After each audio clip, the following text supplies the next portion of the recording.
ng cake. Okay po. Sir, nandun po yung saucer. Si Kuya at Bunso muna ang una. TJ, nakalima ka na kanina, ha? Okay, TJ, kuha ka muna ng cake. Dito, sa susunod na si Daddy. Ikaw muna. Slice ka muna ng cake. Sige, lagot ka. Hindi sa'yo yan. Okay. Okay. Sige. Ala, sige. Karton lang yata ate eh. Okay. Sige, bagalan natin TJ. Huwag tayong kumain ha. Okay.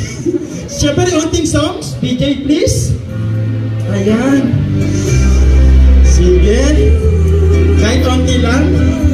Ang laki na isusubo mo kay mami. Okay. Ayan, kuha.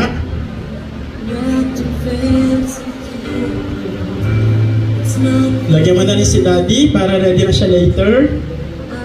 Thank you. Ngayon po, pakinggan muna natin ang wonderful message ni TJ sa kanyang mami.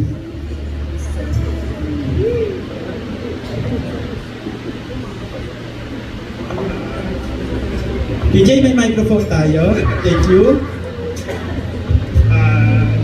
Una lang, pasasalamat po una lahat sa Panginoon.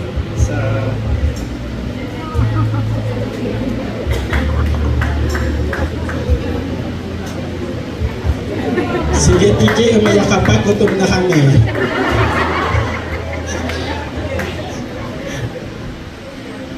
Sige, tagalan mo, TJ.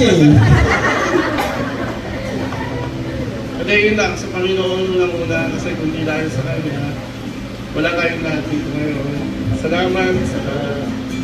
Tapos, sa mga nakasama niyo mga, una sa mga naging pamilya niya, una sa mga naging pamilya dito sa trade, sa simbahan, sa mga kabats niya. So, salamat po.